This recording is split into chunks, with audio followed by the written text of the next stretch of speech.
Hey, what's up, man? So today we got something special from the Midwest for y'all, man. My man, 2Real414, man. What's up, bro? What's happening, man? I'm back. I feel good. How you feeling?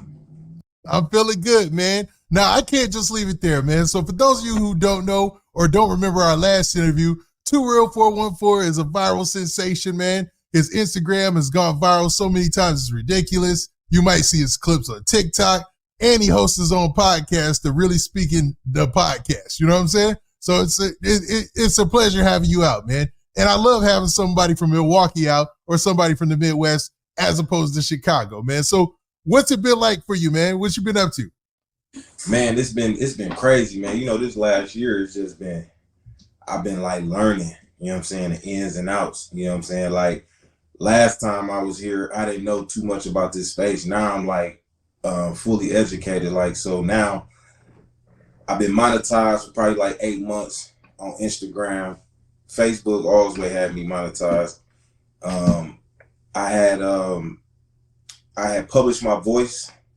And what I did with that was I stripped all my audio off all my videos and I uploaded them through DistroKid and released them like artists release songs, but then put a content ID on them now. So now when people take my videos off my page and put them on their page, they get a copyright claim and most of that come to me. So it's like 50-50. So a lot of the big motivational pages, they don't post me as much no more because they don't really get none of the paper because I'm monetized now. It's just me protecting my brand. Shout out to Vlad, shout out to Charleston. You know, I learned that through them, you know, about publishing your voice and, you know what I'm saying, to be able to put your content ID on your work. I learned that. I kicked off my actual official podcast, Really Speaking of Podcasts. Man, I traveled around the world, went on like a 6-7 month run. I was in New York with Charleston, New Jersey with academics, man, traveling with big folks, man, Kevo. I was just on the run. You know what I'm saying? Currently almost finished with my book. You know what I'm saying? I got a book. Then I actually got shout out to a girl by the name of she don't want me to say her name. I ain't gonna say her name, but she actually helped me get to be a contracted vendor inside of NPS. You know what I'm saying? So now I hold the course, you know what I'm saying, like once a month at elementary school, you know what I'm saying, deal with some kids and stuff. So I just been working, you know what I'm saying, built my website through Shopify, took all my sayings, hey, check this out, boss, I got a lot of merch, my website doing great, man. It's been a lot, bro. It's been feeling good. I mean, it's a lot more, but we'll get into it. Nice, man. No, that was like, I was listening like, man, this brother didn't accomplish a lot in a year. I know I've seen a lot of people reposting your stuff from the Deion Sanders to everybody pretty much in the industry, man, who's on social media, man. A lot of love from Wallo and Gilly, man. You're doing your thing. And that content ID thing that you did, man, at first thing I thought, oh, he did Charleston White, man. And Vlad, smart move, man. It's very, very smart move. So hopefully people out there are listening, man, and they understand the ramifications and all the dealings with that, because you are going to get less posts on some blogs, whatever. But when you do get posted and they want to keep it up there, all that revenue comes to you. You know what I'm saying? I love it. It's great. All right, so with all that being said, 2Real414, what I want to ask you, though, is what is it like being like one of the only viral influencers right now from Milwaukee, man? Do you feel like you kind of putting the city on your back?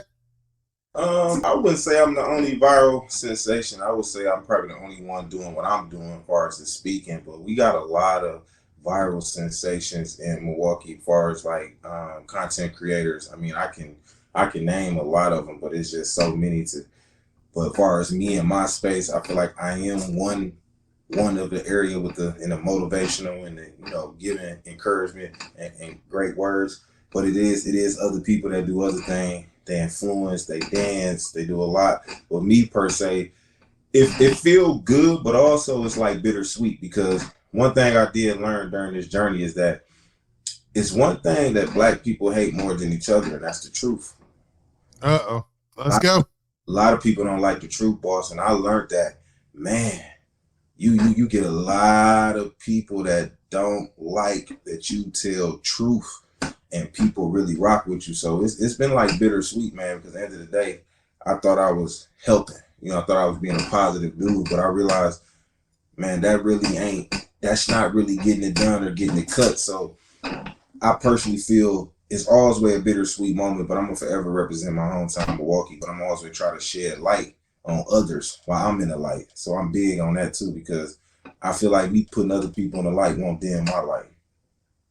Nah, that's what's up, man. And that goes to show somebody who really wants to see other people win, man, without somebody who's not a hater. You know what I'm saying? Somebody who definitely is about the people, man. So, and I think that's why you keep getting blessed, man. You've got a lot of big interviews out there, did a lot of big things lately, man. I just see it going up for you, man, because that voice and what you bring with the real, you know, for each one of your skits on social media, it's different, man. It's a different approach, and I see a lot of people feel that. You know what I mean?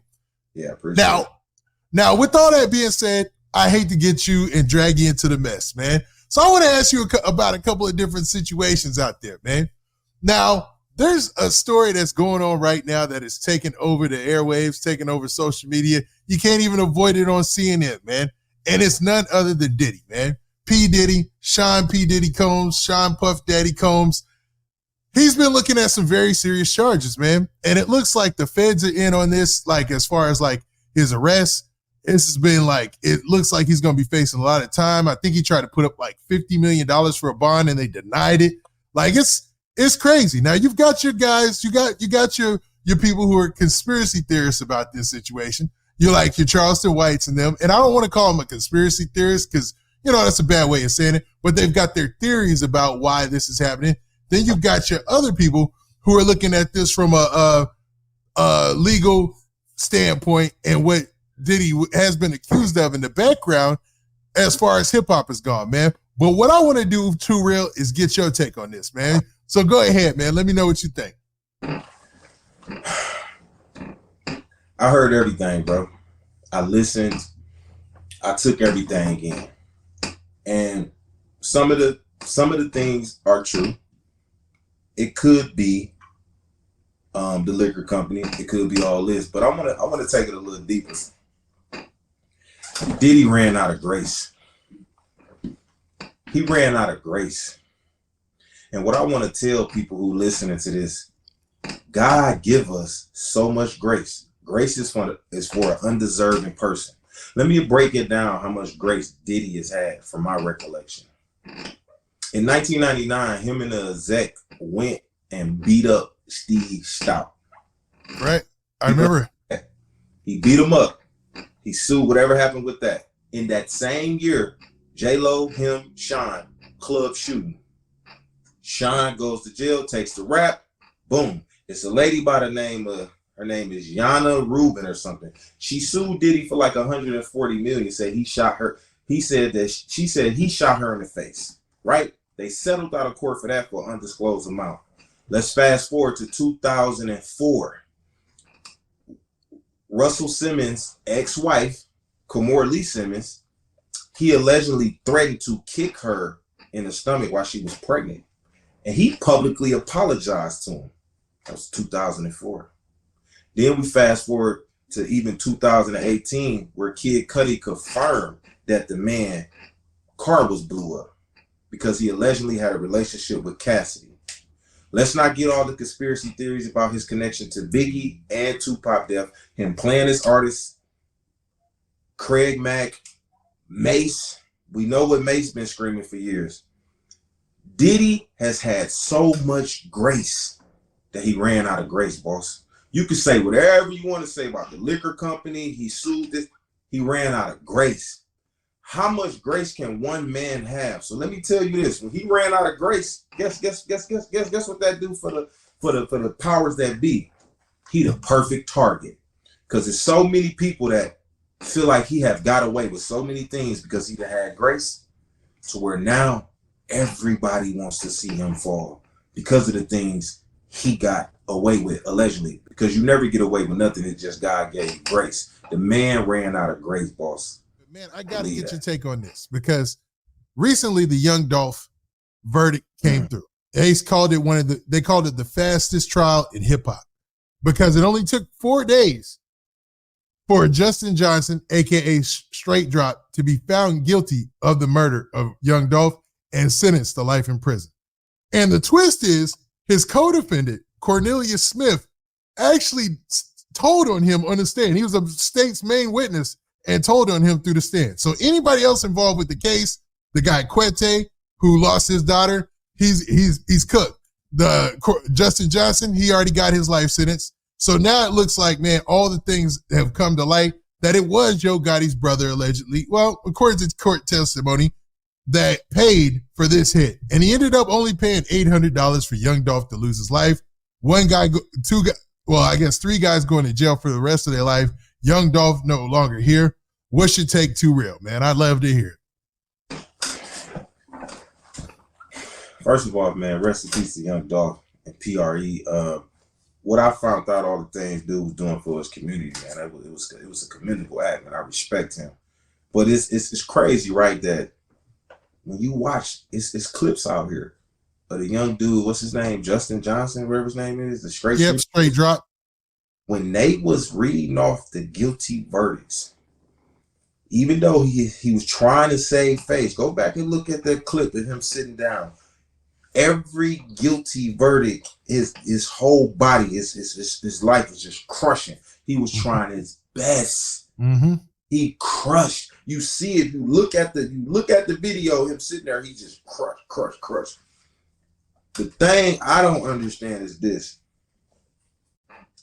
Not only did y'all kill a man for $100,000 that y'all didn't actually get, right?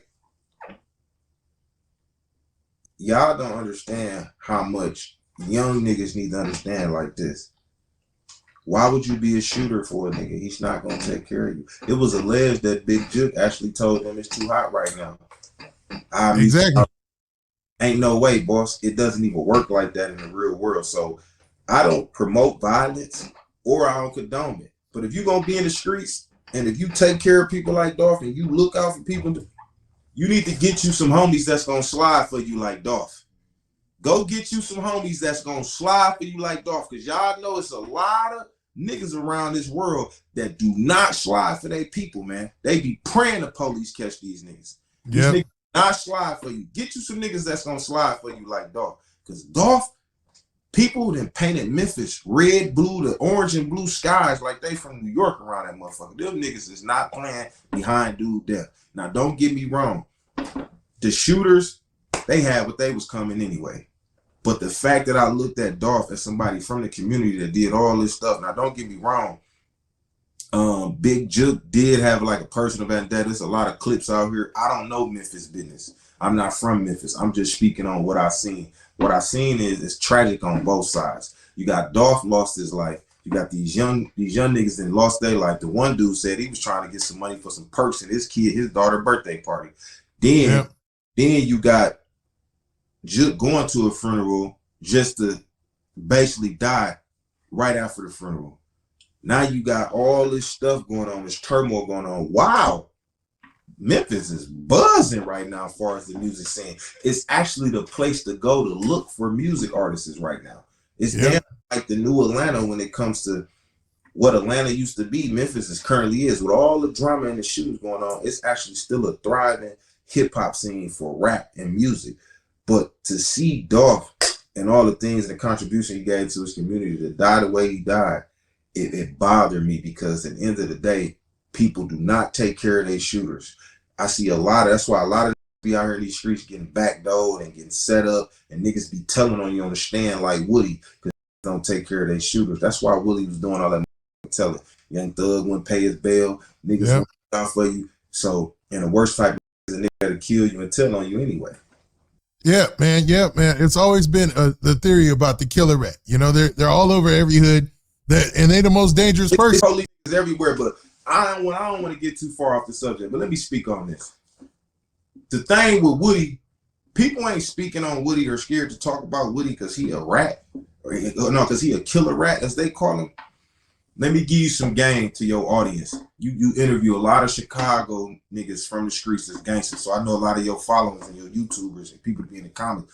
They don't understand this shit, because if you from any streets or any ghetto, if I catch a case and Woody is the main witness, can't nothing happen to Woody while I'm fighting this trial. I repeat, the streets of Atlanta know. Young Thug didn't have to send a word to the streets. The niggas know they can't touch that nigga, man. You can't touch Woody while he's going through trial. So guess what Woody is doing? He's walking around with his chest out, acting as if he can't be touched. That's not the truth. That's why he keeps saying, I don't want no problems, don't play with me. Because he's scared. Because in his mind, he know one thing. They can't touch me right now. So that's why he understand trying to make it right. Everybody keep thinking, okay, you got people on this side thinking Woody is this charismatic, funny person, loving person. But you got families on the other side, like, nigga, you the reason my people going through this. You the reason my nephew in the ground. You the reason. So while y'all laughing and having fun, there's other people on the other side, they ain't laughing. It's people in that courtroom every day. They say Nut Mama be at that trial all the time. Yep, they say his parents are at that trial every day. Parents at the trial every day, and they ain't smiling and laughing at Woody because at the end of the day, Brody did a lot of foul shit. And he's being protected right now only because that's how that shit go. If Woody come up dead tomorrow, Young Thug getting charged with the murder. If Woody get found dead tonight, Young Thug is getting charged with that murder. All the street niggas in Atlanta know you can't touch that boy right now. He's untouchable. Regardless how y'all feel, you can't touch that nigga. And that's why he's on the stand trying to make it right and throw the case. Because that's the only thing he can do. And when Thug actually come home, then we'll have to wait on the word from Thug. But Thug ain't gonna want to do nothing to him anyway. Thug basically like, they like, nigga, handle that. Make sure I come home. And once he do that, they're gonna be straight. It ain't this, because this killer's all in Atlanta. He's not the only killer in Atlanta. There's plenty of niggas down in Atlanta that'll die for Thug for free. And I believe that. I believe that. And when I was saying a killer rat, I wasn't calling Woody a killer rat, you know, because I don't use that terminology either. It's always been a theory that those were the most dangerous people. But to be honest, when it comes to Woody, the big part that's got a lot of people who are not mixed into the politics or following the case that closely mixed up is the fact that he's being so accepted by the blog community and the YouTube community and the social media, and he's getting lots of numbers because it's entertaining. You know what I mean? Now, that might be partly because he's linked up with Charleston White for a big bit of this, or it might be because people are just believing in his story and it's just something entertaining to watch. Give me your take. Let me just keep it real. Woody fame has nothing to do with Charleston White. Let me tell you this. Woody is part of the biggest trial in Atlanta history. He's part of a historical trial that's not only getting viewed and clips getting put all over the internet every day. He's part of the biggest thing ever. And think about this. Good point. He's charismatic. He has quotes. He has sayings. I don't recall. He's repentant. He's going to church. He's trying to change his life. And he has immunity. So by him having immunity, he's free to speak on whatever he want to speak on. But hold on. It gets a little different. The powers that be, because it is the powers that be when it comes to this machine called the internet, they have to push certain things through the algorithm that promotes certain things. What is that promoting? Young nigga. Y'all can be out here committing crimes. You can tell on niggas, come home and be celebrated. But also from a media blog space, you a citizen. You can interview Woody. I can't. I could never sit across from him because of my morals and principles. I came up under the streets. I'm not doing that for no clicks and views. But you could. The reason why he's getting interviews and blowing up in the content space outside of his character is that it's good for content. Because people gonna be so mad in them comments saying, why y'all interviewing a rat? But they don't know that their engagement is actually helping that channel. Them actually putting a comment on that page is actually helping that page. So it's the perfect storm for media, podcasters, 20 versus 1s, because 20 versus 1 is more about his character and his charisma. So okay, we bring him in for that. Sitting down on a Danzig project, Adam 22 No Jumper, that's more like the story. He getting the clicks and the likes because people are gonna be upset that you interview him, and other people gonna be happy that you interview him. So my thing is this: is pushing an agenda to the people. What, especially the young niggas out here in the streets, is basically telling the young niggas in the streets, my nigga, you can really be out here and do some dirt, and they gonna look how they gonna celebrate you. They celebrating Woody. what's the other little nigga out of Chicago? FBG Butter. Oh Man, yeah, yep, true. listen, man, I'm from the mill. That nigga like one of them little dirty niggas at the gas station that be selling 3.5s. That nigga ain't never had nothing going on. So what he only thing he has is to get up under niggas that got a lot of motion. Rest in peace to Duck. And I'll fight for you. I'll jump off the stage for you. I ain't, cause all you hear niggas saying is he ain't no hoe, he'll fight. He ain't got shit. He ain't got no money, he ain't got nothing. He trying to live off other niggas' stories and the little shit he done did. His affiliation with others, especially off of dirt. Trying to, you know what I mean? And it's like they letting this shit slide through the cracks because it promotes a whole new culture. Because guess what the agenda is? The agenda is shit. We want all y'all niggas to keep telling on each other.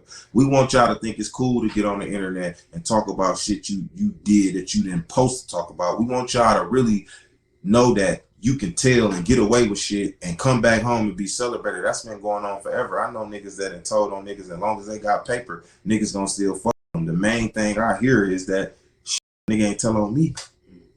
Yeah. That nigga ain't tell on me. That's their favorite word in any ghetto. He didn't tell on me. That's still my partner. I done seen a nigga tell on a nigga and they got out, knuckled up, fought it out, nigga, and was back cool. I watched this shit, so I know this game is fugazi and it's watered down. So they're gonna push that type of shit through the algorithm, and it's good for content. Nah, 100% facts. Yeah, you nailed it with that. You 100% right.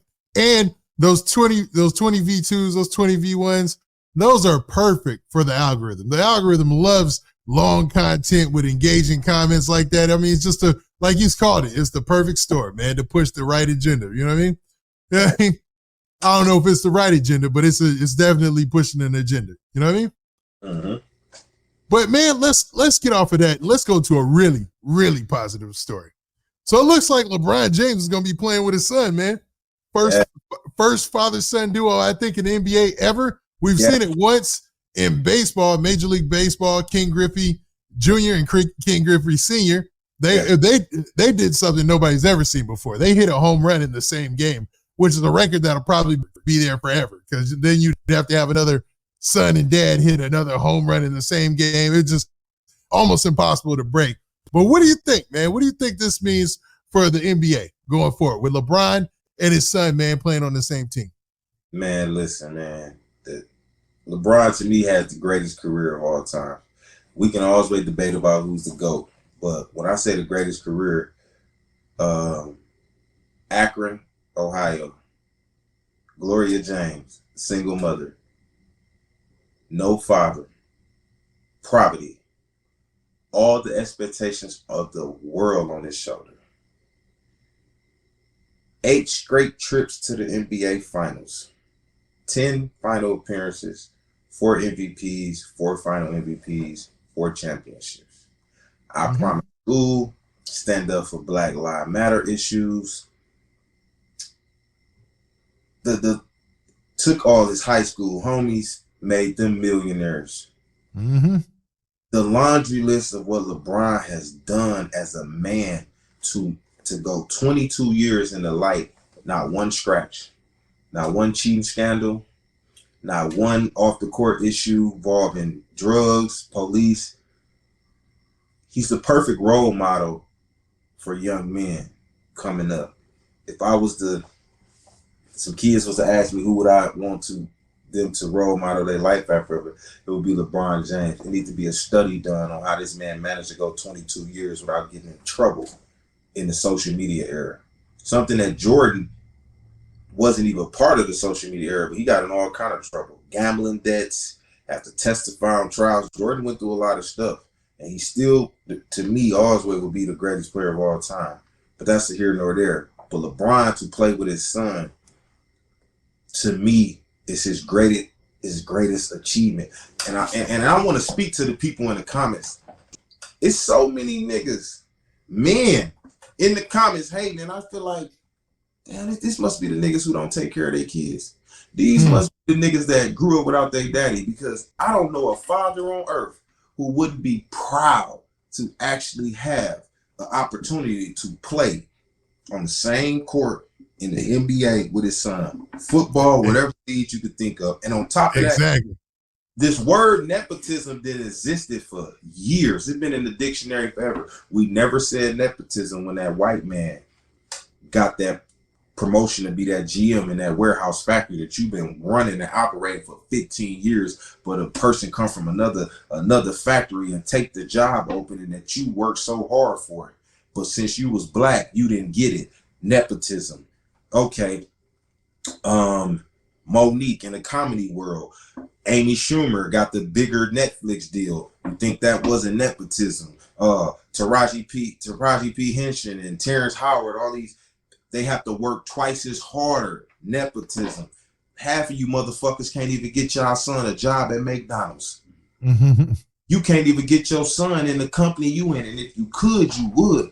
So I don't like that people are not taking in this moment, bro. It's something that we would never witness ever in our life again. It would never be another LeBron James. The worst thing they ever did with LeBron James is compare him to Michael Jordan. He's more like Magic than Michael. That's here nor there.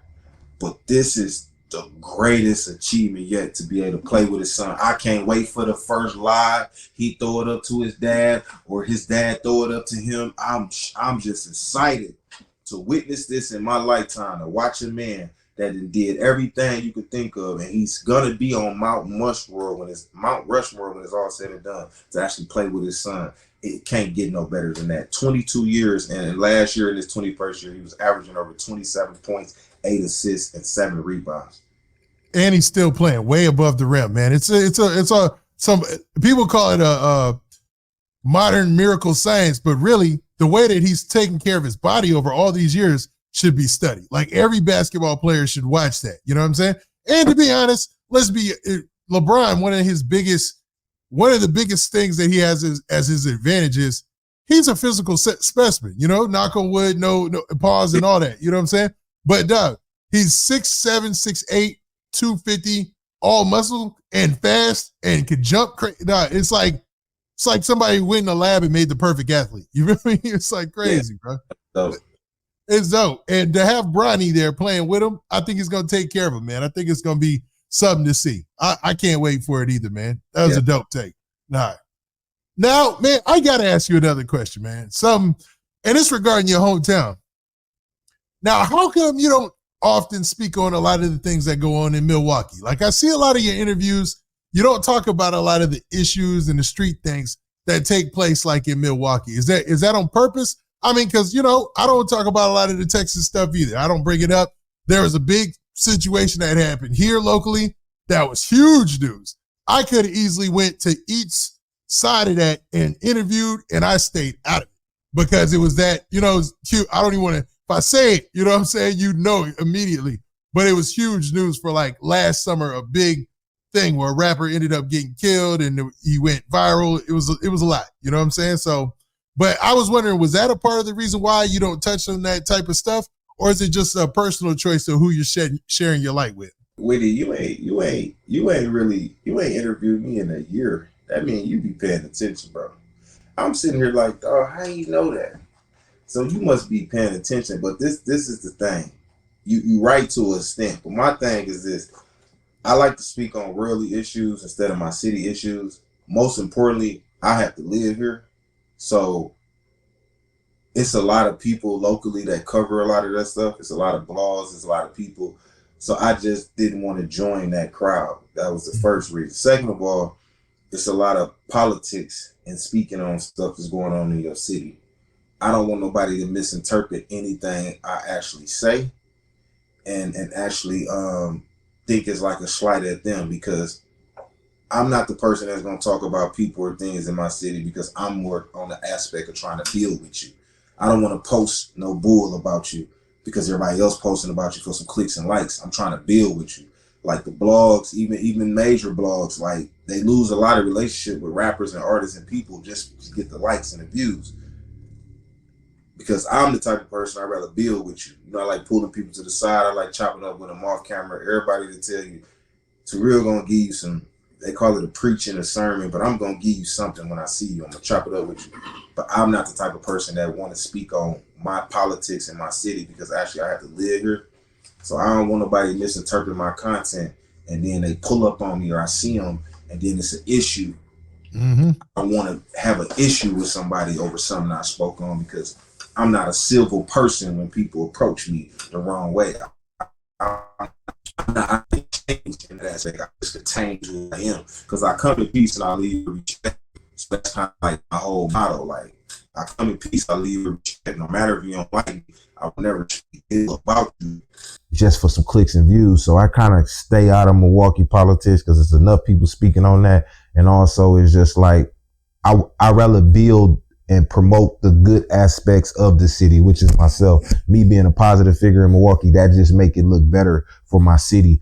I don't want to be the dude that's speaking on negative. Now, other people can do it. That's up to them. But me personally, no, I'm going to speak on issues, solutions, worldly things, things that can help the mind, help the brain. I want you to be able to get something from me instead of me just chasing that, because that right there can come with something. And I done seen the worst of that before. You know what I'm saying? So I just stay out of Milwaukee politics as far as the negative aspect, but anything positive. Look at my life now is, I think I've been getting older and wiser and making it to where I'm at currently because I make smart choices. I don't make tough choices. Everybody want to be tough. Nobody want to be smart. I'm so focused on being smart and making the smart choices. Certain things go like, okay, y'all can have that, because I probably can be a lot further than I am if I was just a controversial dude, because I got the background, I got the reputation, but I looked at it like, God, no, don't use me in that way. Use me in the way that you've been using me, because at the end of the day, I'd rather only be used by him and in a way where it can make me understand that I'd rather take the long road to the top than taking shortcuts. Because if you take a shortcut, you're going to end up, that's how you end up at Diddy parties. That's how you end up at Diddy parties, Woody. You be trying to take shortcuts, man. I ain't going. I think trying to take a shortcut to the top is definitely how people end up in those situations. Because I've sat back and thinking, like, man, after 20 years of rumors and things like that, what would convince somebody to say, you know what, I'm gonna go to this Diddy party? You know what I'm saying? Like, you know, ain't no way in the world, bro. I ain't too real. I want to ask you about another thing that's going on, man. I noticed that with your podcast, you talk to a lot of different guests from different spectrums of life. You know, a lot of people in the game community, and I hate to call it the game community, but people who talk about, you know, the right approaches to men and women dynamics and relationships and things of that nature. And you recently had a guy on there by the name of Goldie, man. So I noticed that, well, I want to say his whole name, man, out of respect. His name is Game Guy Goldie. And you guys did the interview. And after you guys did your interview together, which was a great interview, man, you got a lot of content, learned a lot about him and Sacramento upbringings and all that. And then you guys went to, you know, he went on to link up with Pimp and Ken, man. Did you make that connection? You be paying attention. Yeah, man, I had, I didn't solely make the connection. My guy, Big Folks, he gave me a call and he was like, man, I need to get my guy Goldie with Ken. And I'm like, he know I got a relationship with Ken. So I'm like, all right, I got you. He like, well, look, we're going to fly you down to Atlanta. We're going to interview, we're going to take care of you, make sure you're straight. See what you can, you know, see if you can get him to interview Ken to interview him. So what ended up happening is I interview Goldie, and when we leave there, I take him straight to Ken. I already called Ken in advance. And at the time, Ken didn't know who he was. So I sent him his page and stuff like, hey, I vouched for him, said he was valid. We went over to his house. If you see the video, I put videos up where we went in his house and interviewed Ken on the couch. And what happened was, after the interview, Ken was going to Miami the next day. So Gang Guy live in Miami. So he was like, man, you know, I'm flying back to Miami tomorrow. And Ken was like, man, I'm going to come chop it up with you. And he was like, man, come sit on my podcast. So Ken ended up going to Miami the next day after they did the interview on Ken podcast. And then he went down to Miami and filmed his podcast on Game Guy podcast, which right now to today, that's Game Guy's biggest interview. The last time I checked, it's over 100,000 views with him and Ken. It actually succeeded ours. And then after that, they just connected. They connected and they went all around the world doing their thing. And they just like, it feel good to see that. You know what I'm saying? I like that because I had a conversation with somebody and I was telling them like, bro, don't be so focused on people's views and their followers. A lot of people connected. Like sometimes you can't even get to the start, but his brother or his guy on the side of him only got 7,000 followers. That's the dude you can DM and he'll respond right back to you and he can get you there. So it's like, you know, I don't know if they will ever speak on that, but that's pretty much how it happened. I connected them and tapped them in, and it's just wonderful to see them traveling everywhere, man, doing Nick Cannon new show and they just went on a binge and a run. And I just, They did their rounds, man. They did a couple of different big interviews in Atlanta as well. I seen him on No Jumper with Flacco. You know, it's just it's light. You know what I'm saying? Yeah, because I ain't gonna lie to you. Big folks laid a lot of foundation down. You know, man. He because in this industry it's all about vouching. You know, big folks vouch for him. I vouch. You know what I'm saying? I use my relationship to connect the dots. At the end of the day, I look at it like I'm gonna get my blessings regardless. You know, I ain't the type of dude that really care about that, but I know that happens a lot in this industry where people connect dots for you. And but it's different for somebody connecting the dots and you don't run with it. Game God, I told him on my podcast, I said, man, you rookie of the year, boss. And you're gonna go far because you know he really in tune with the game and what he be on. So it was just dope to connect Ken, who been in the game 30, 40 plus years, you know what I'm saying, with one of the coin phrases, you know what I'm saying, the best that ever did it, got away with it. So, you know, to see him doing his thing with a younger guy like Goldie and knowing that I was a part of that, putting that together, it was a beautiful thing to watch. I don't know, it's just for you to pay attention to that and even ask that question, like, last time you interviewed me, you did a lot of research, and I'm like, I shouldn't even doubted you. That's just how you is. You do a lot of research, so I don't think nobody would have peeped that. But yeah, that's pretty much how that happened. Nah, and to double on that point, man, he's gone on and did a lot of interviews since then, and you've done a lot of different things since then, man, as far as posting on your own and mingling, doing in the industry, man. I just want to see. This is my question, just on the personal side, you know, off the books, not even off the books, because we still going, we still on. But is there going to be a scenario where we possibly see you, Goldie, and Pimp and Ken, you know, maybe do a panel or a table or something like that? I mean, you know, a lot of things is possible. I think it's just all about timing, connection, scheduling, stuff like that. Because at the end of the day, you know, I got access to both of them guys. You know, I still got that lines. I call them there, pick up. Me, I'm a person that believe in timing. You know, divine time. Everything got to be on the perfect time. I'm definitely gonna keep grinding. I'm gonna keep doing what I need to do. Keep building and keep going. And yeah, somewhere down the line, I could definitely see that happening because them two individuals are a call away, and you know, we ain't got no. We ain't never had no talk about it, but I know it wouldn't be nothing to talk about it. So yeah, I could definitely see us sitting down, chopping some game and just having that, you know what I mean, kind of like elaborating on this story and this connection. Cause I know at the end of the day, it was a good alley oop. You know what I mean? And I just love to see what I'm seeing right now. You know what I'm saying? Cause I'm one of them dudes that, like, you know, I don't care how we win. We just got to get the victory. Somebody got to get in here and represent the right way. So me being the type of dude I am, I'm always rooting. I'm rooting for Ken. You know, shout out to him. He went to the Breakfast Club. I'm going to see Goldie continue to accelerate, build his mentorship program. You know what I'm saying? And just keep grinding. And I'm going to keep doing what I'm doing with this Really Speaking, this podcast, doing this mentorship, talking to these kids, giving game, just being me, man. So I definitely can see that happening for sure. Oh, I can't wait to see it, man. Now, what's this rumor about you turning down a huge streaming deal for like over $50K, man? What's going on with that? How you be knowing this stuff, man? Hey, man, you kind of give me these Vlad vibes, man. The feds or something?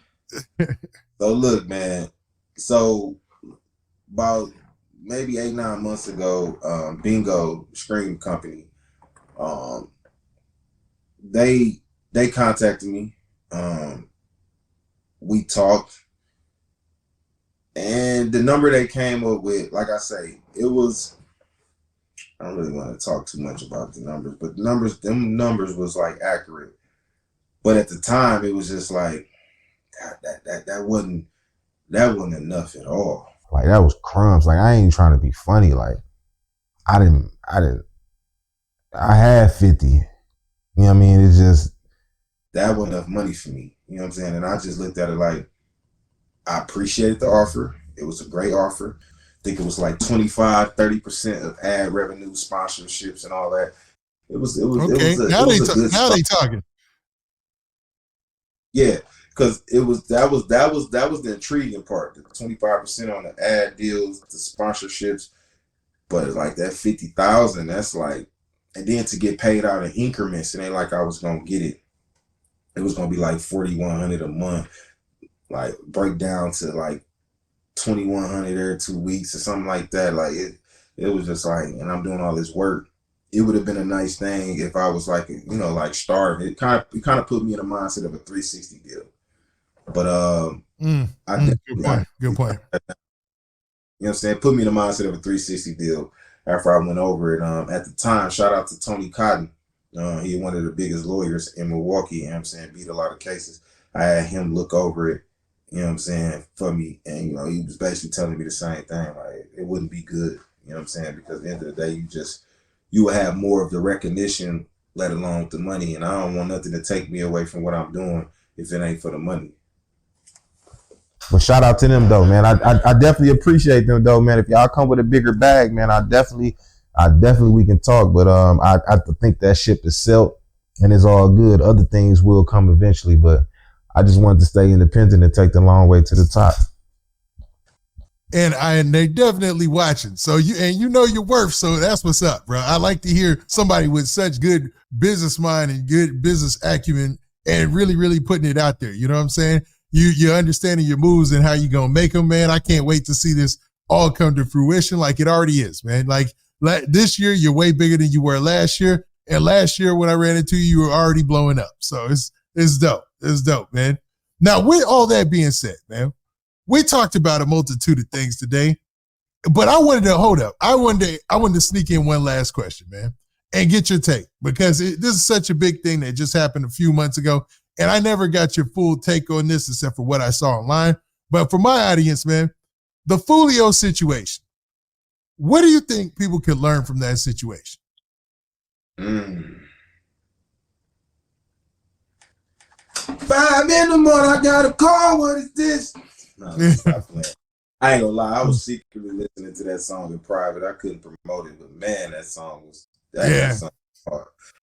Shout out to Young and Ace was coming with some of his best material during that time, man. It's crazy. Hard. But I think what people can learn is this. You know, Chicago created this drill scene, and then it just went on a rampage. It went to New York. I think it made it. I don't know if it went to Cali, but I know it went to New York, and then it hit Jacksonville, Florida, real bad.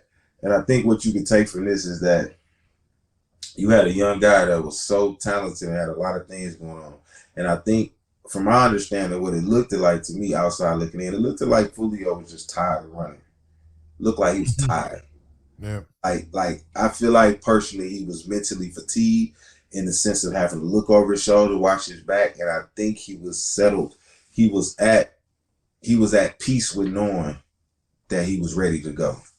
Because the carelessness and the way he moved the night of he died, with the multiple postings, the 2 week in advance, what clubs he was going to be at,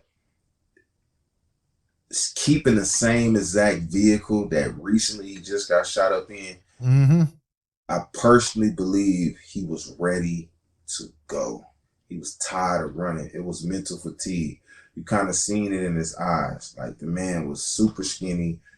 And I think what kids need to understand is that you cannot get away with anything you say out your mouth, even if you wasn't responsible for them people that was dying.